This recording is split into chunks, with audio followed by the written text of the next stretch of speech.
Puisqu'il était question d'avoir ce morceau carreau, je l'ai pris sans toutefois poser de questions à Dimitri. Était-ce de la coïncidence, du hasard ou alors? Point d'interrogation. L'objectif était atteint, je pouvais maintenant dormir en toute tranquillité et pouvoir quitter très tôt le matin, ce qui fut fait. Nous sommes arrivés à Yaoundé et directement moi j'étais ressorti pour aller remettre le morceau de pierre à mon beau-papa car il m'attendait. Super, je vais me charger de ça et elle ne pourra plus te déranger, sinon ça n'a pas été compliqué. Si, surtout avec mes oncles, mon père n'avait même pas la parole, je n'étais pas censé m'approcher de la tombe. Et comment tu as fait, mon fils, Dimitri? Il me l'a ramené comme ça. Dimitri, sans que tu ne le lui demandes. Non, je n'ai rien compris. Mon beau-père m'a regardé très bizarrement, comme si ce que je venais de lui dire n'était pas normal. Comme si le fait que ce soit Dimitri qui m'ait remis ce morceau de carreau allait changer. Il y a un problème beau-papa. Non ça va. Bon je vais me mettre au travail, on se revoit après. On aurait dit que quelque chose l'avait vraiment gêné. Tu n'oublies rien. Ah oui, un instant, vous vous demandez sûrement ce que j'avais comme deal avec mon beau-père. En fait, cette fois il était question que je sois non seulement son bras droit vu qu'il m'aimait tant comme il le disait mais aussi son successeur dans la grande fraternité. Les négociations n'avaient pas été faciles, mais on avait tout de même trouvé un point d'entente et il m'avait donné sa parole, il était donc question pour lui. À chaque fois que je remplissais une condition de me donner une des lances du trône. Seuls les esprits à 4 yeux pouvaient voir ce trône constitué de 5 lances au total, une fois que je devais réunir les 5, je devenais automatiquement le leader de la fraternité. Car je devais posséder en quelque sorte le fauteuil de la suprématie. Ceci était seulement visible dans ce monde parallèle. Il prit donc ainsi la deuxième lance et me donna. Je ne sais pas pourquoi mon beau-père m'aimait tant, il me faisait tellement confiance à un point où parfois je pensais qu'il me réservait une surprise. Merci. La lance maléfique si on peut l'appeler ainsi, aux yeux des simples personnes n'était juste qu'une pièce de 10 FRS qui brillait plus que toutes les autres pièces. Il entra dans sa chambre et me la remit. Plus tu en avais, plus tu avais du pouvoir et de la gloire. Je t'en prie, prends en bien soin, je serai ravi que tu sois ce fameux leader que j'ai tant voulu bientôt. Ça se fera, sois en sûr. C'est ainsi donc je suis rentré à la maison me reposer. Lorsque par hasard je suis tombé sur Dimitri, la réaction de mon beau-père me revint à l'esprit. Je me demandais pourquoi il a réagi de cette façon mais je n'avais pas de réponse, enfin pas pour l'instant. Demandez à Dimitri. Non je ne trouvais pas nécessaire, alors j'ai continué la vie, de toutes les façons ce qui devait être fait, avait été fait.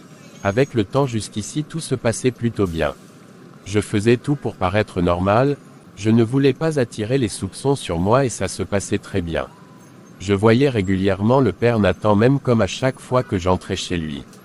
Ou lorsqu'on causait, j'avais toujours des vertiges ce qui faisait en sorte que je ne durais jamais avec lui. Mais ça fait juste 15 minutes que tu es là. Je sais, mais tu sais, je dois aussi voir un monsieur avec qui je dois parler d'un très grand projet là. Ah, pourtant je disais à ma femme de vite préparer pour qu'on mange. Oh merci, mais je ne peux pas. En tout cas, ce n'est pas grave. Une autre fois, j'avais rendez-vous avec mon beau-père, on se voyait constamment, je me sentais puissant avec le temps, je commençais à revivre mes anciens moments, je me sentais bien dans ma peau. Ma vie et ma famille étaient désormais à l'abri du besoin mais à quel prix et jusqu'où je suis donc arrivé chez mon beau-père et il me dit. Tiens fils, le voilà qui me prenait dans ses bras. J'ai une bonne nouvelle pour toi. Beau papa dis-moi de quoi il s'agit. La confrérie a un cadeau pour toi, et je te promets tu vas l'apprécier.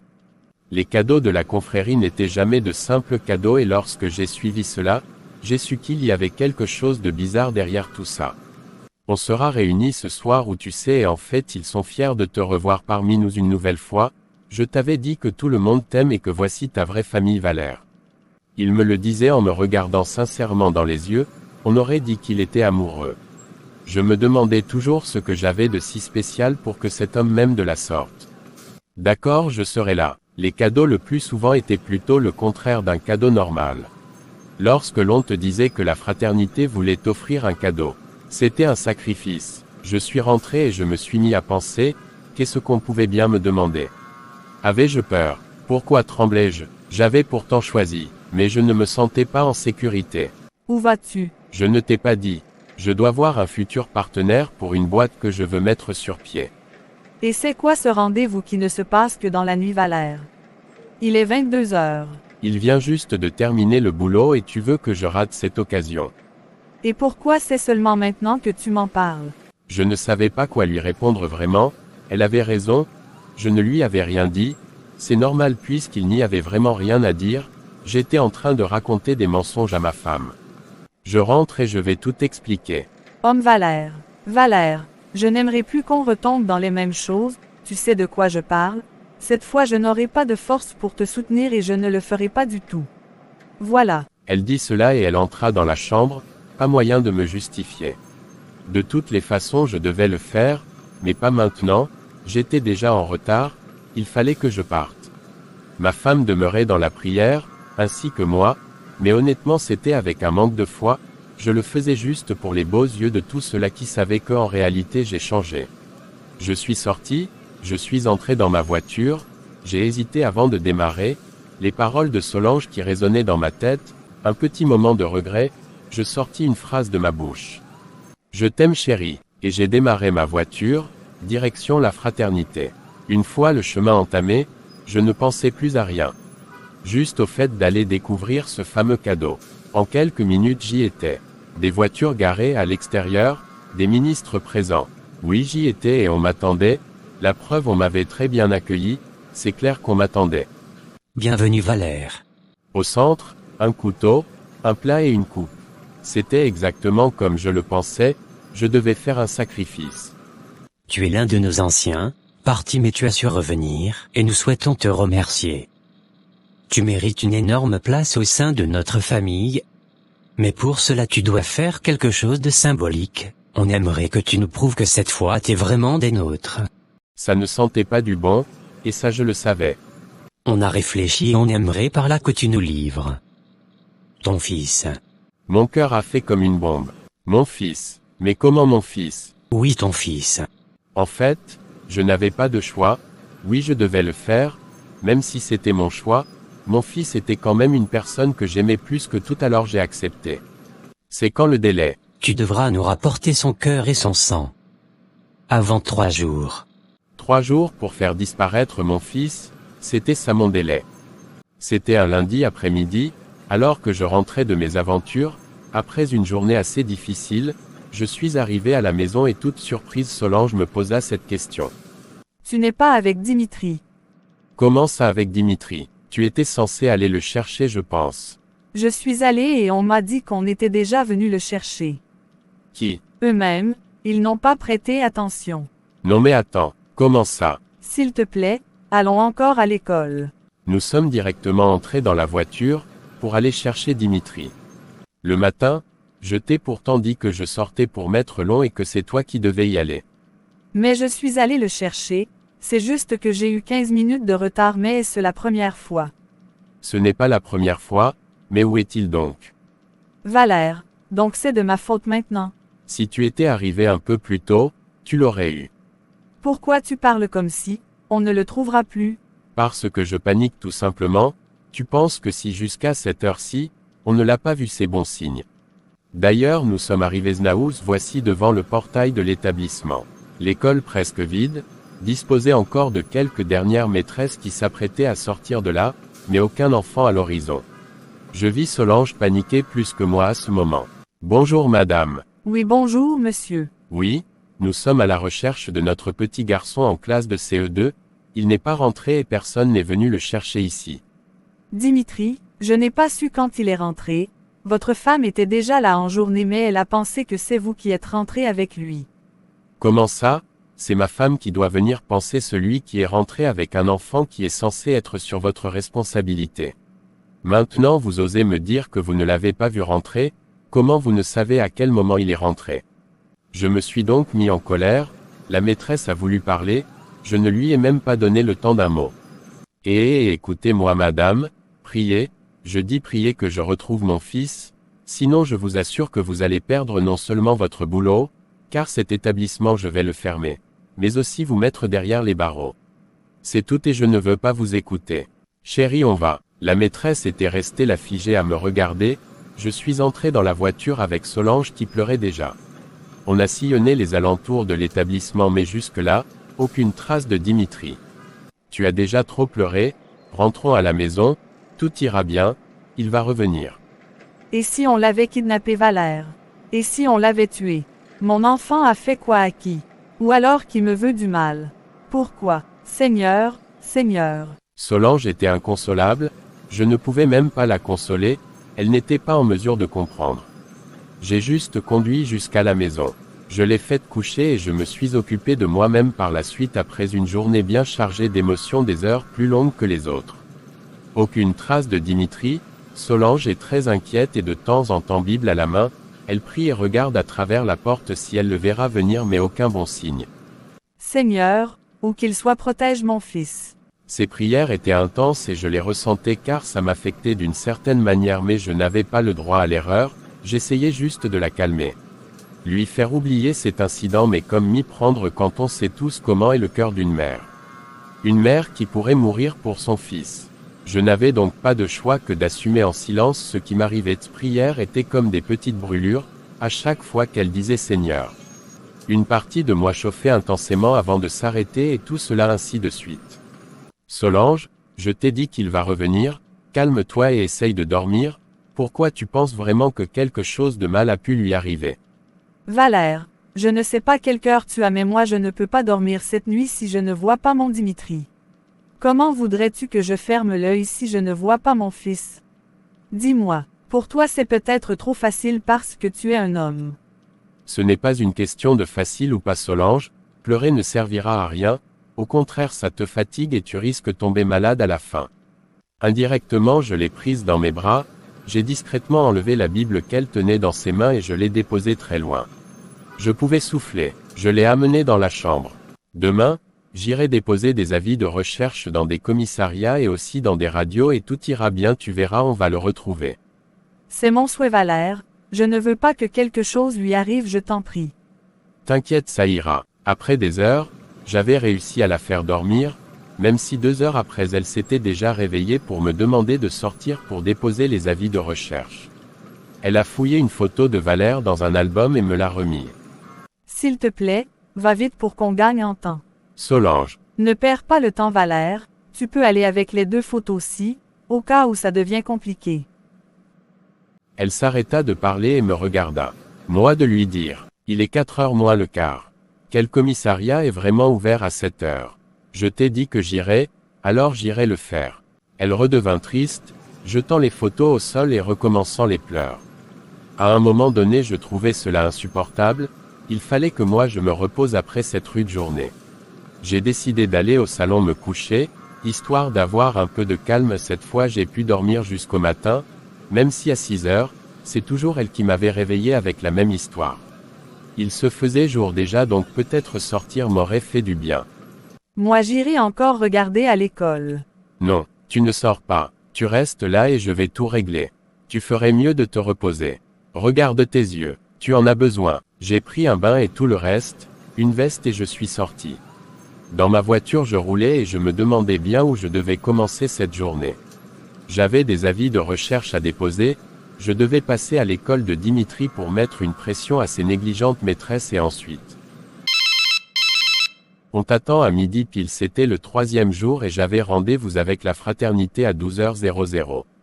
L'heure n'étant pas choisie au hasard. D'accord. Je serai là. D'accord. Il était déjà 9h. Je suis allé manger un bout, j'ai fait un tour quelque part avant de me faire mon choix qui fut celui de commencer par l'établissement.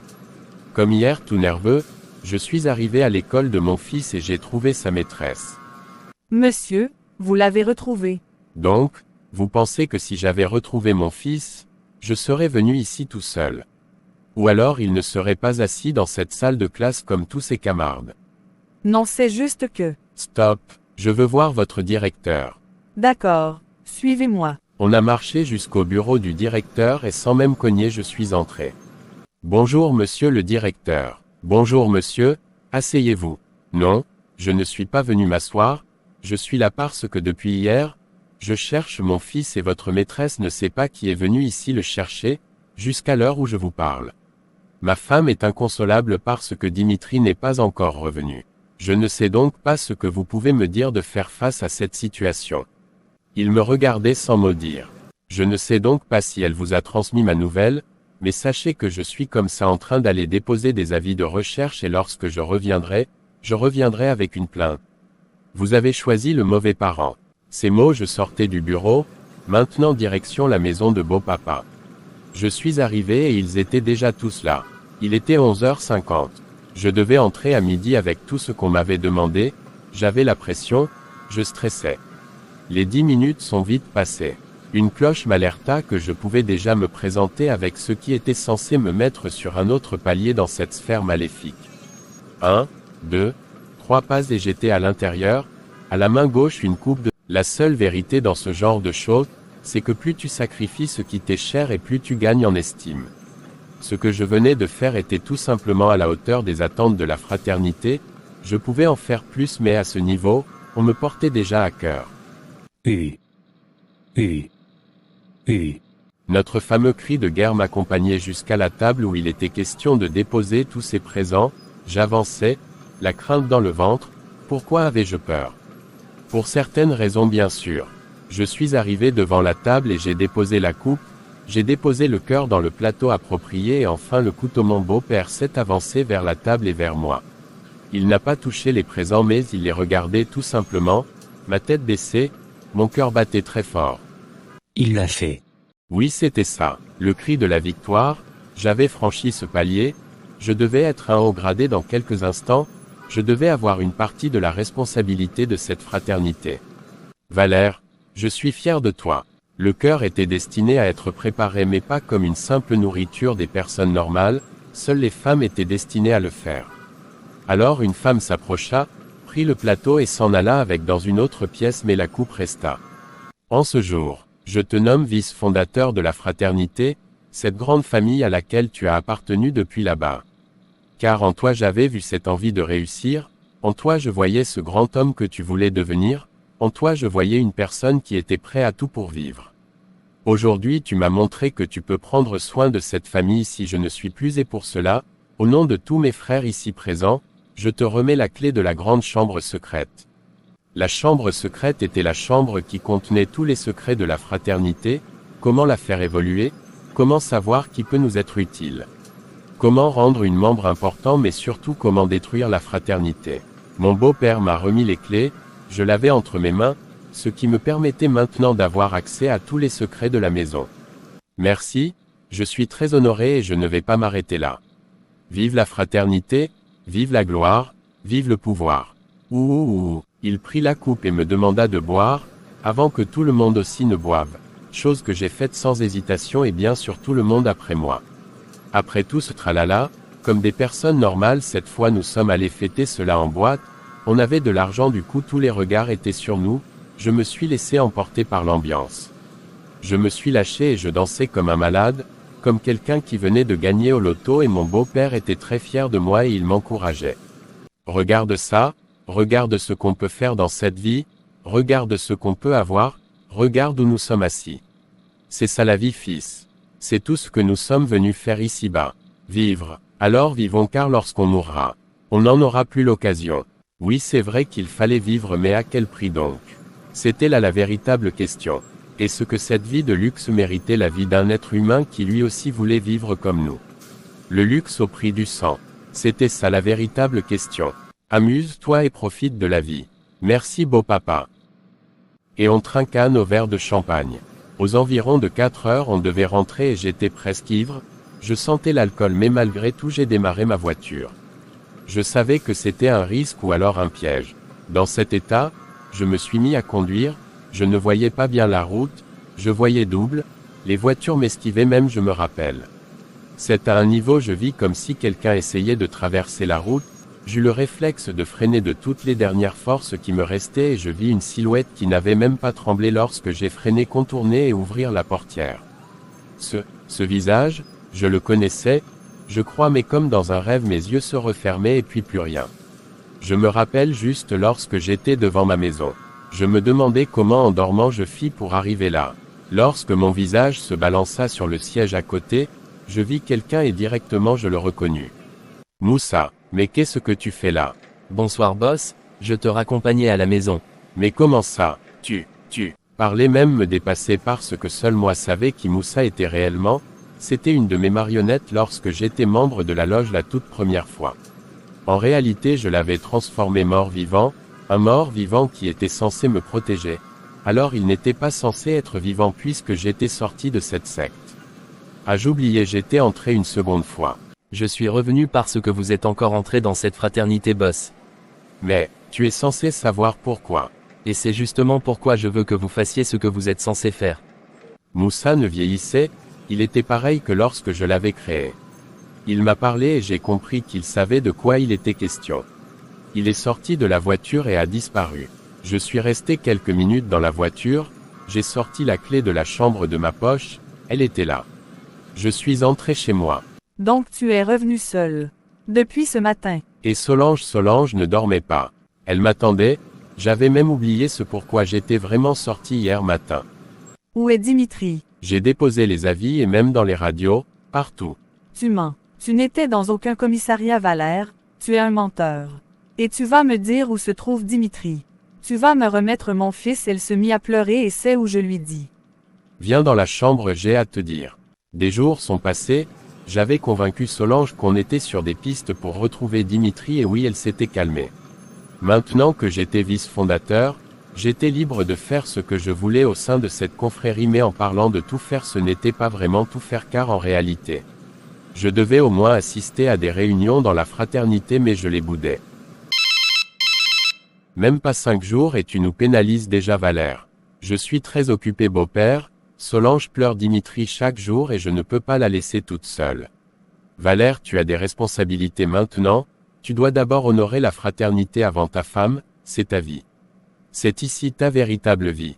Allô, j'avais déjà raccroché, marre de le suivre me parler ainsi, pourtant j'avais déjà une certaine hauteur même s'il demeurait mon supérieur, j'avais un certain pouvoir. Quelques jours plus tard, j'ai honoré à la réunion et j'ai fait savoir à mon beau-père que j'aurais besoin de passer une nuit dans la chambre secrète. C'est comme le chez toi. Va-y, j'espère qu'il sera obéissant comme toi.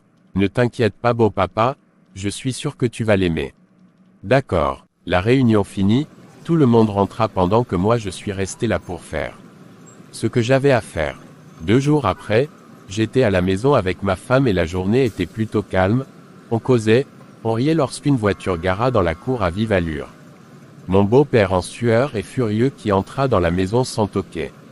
Valère, mais qu'est-ce que tu as fait? 2 jours pour se rendre compte que j'avais réussi, 2 jours pour se rendre compte qu'il risquait tout perdre. C'est ce qui m'avait fait rire. J'aimerais savoir ce qui t'a mu. Ce qui m'a mu. Regarde-toi, beau papa, regarde comment tu es perdu, regarde comment tu es embarrassé. Dis-moi un instant, tu as pensé à quoi? Tu as vraiment pensé que je devais revenir dans cette merde qui m'a fait tout perdre? Non mais tu y as cru. Laisse-moi te dire ce qui s'est réellement passé. Il était devant moi et l'on pouvait voir les battements de son cœur rebondir à travers sa chemise. Je me suis mis à lui raconter. Lorsque je t'ai revu et que tu m'as proposé de revenir après que tu ailles tuer mon client, ne pense pas que j'ai accepté de te suivre parce que je craignais la mort. Je n'avais rien à foutre car ce que je vivais dans cette fraternité était plus que la mort, accepter vivre dans votre famille en risquant la vie de toute ma petite famille, qui m'a soutenu quand j'étais mal. Quand je souffrais, trahir un seul Dieu, celui qui m'a donné une seconde chance. Ah, où étais-tu? Tu m'avais abandonné pour attendre me récupérer lorsque le vrai Dieu m'est sauvé et pour toi je devais l'accepter comme ça, si facilement. Ah, il me regardait et sa respiration était plus intense. Voulait-il que je m'arrête? Non, il devait savoir que je me moquais de lui depuis le début. Alors j'ai continué. Je savais que tu aurais un regard sur moi, alors avant de te dire oui, j'ai tout dit à ma femme, je lui ai tout raconté, notre rencontre, tes conditions et tout le reste de choses maléfiques que tu faisais.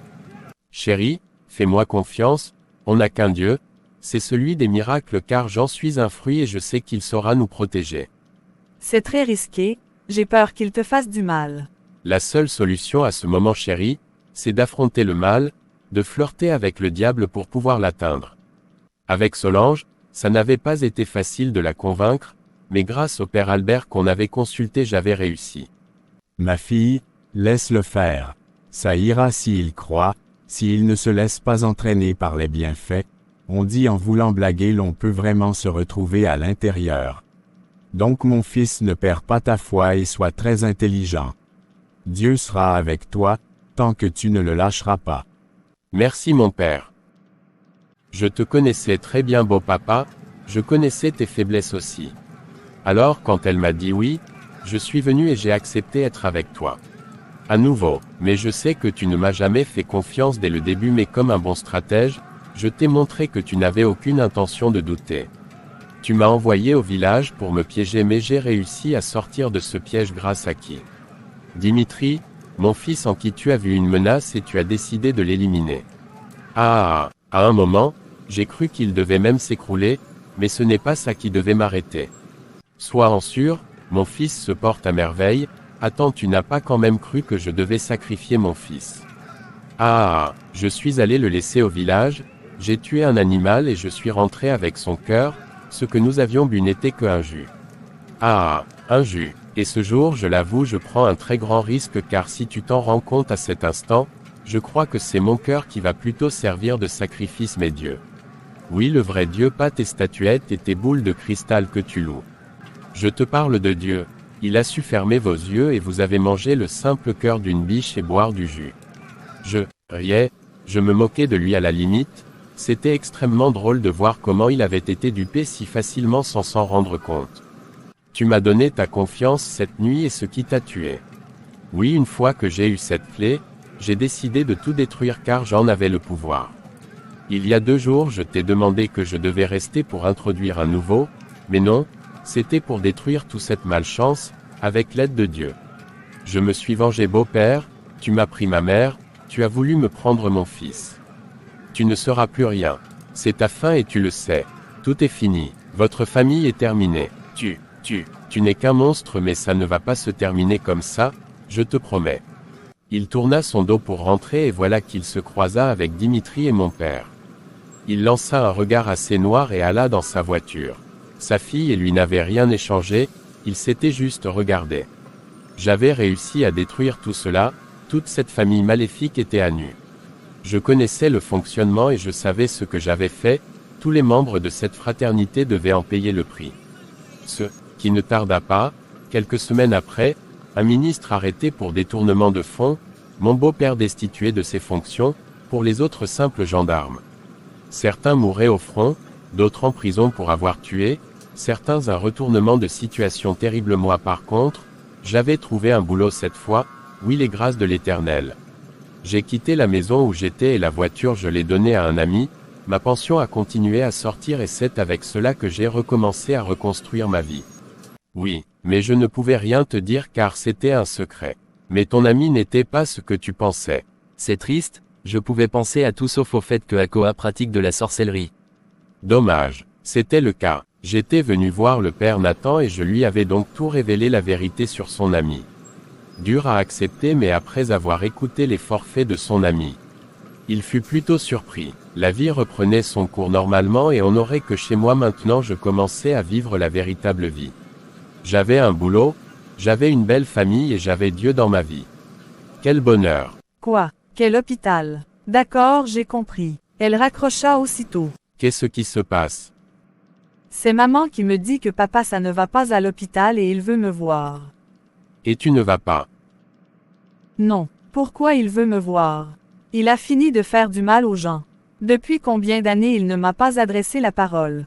Non, va d'abord. Si ta maman est là-bas, c'est parce que c'est peut être très urgent, je pense que tu devrais y aller aussi, mon amour. C'est ainsi que je réussis à convaincre ma petite femme d'aller à l'hôpital. Quelques heures après, quand elle est rentrée, elle me dit: S'il arrive demain, c'est que Dieu est fort. Il t'a demandé les excuses, en fait il l'a fait à tout le monde. Si Dieu m'avait pardonné, qui étais-je pour ne pas le faire? J'ai enlevé toute haine que j'avais dans mon cœur envers lui, mais je n'ai pas oublié. Quelques heures après, la nouvelle tomba à la télé, l'ancien général Stéphane Bakam vient de rendre l'âme dans un hôpital de Yaoundé. C'était la fin d'un règne, oui, c'était la fin d'une famille.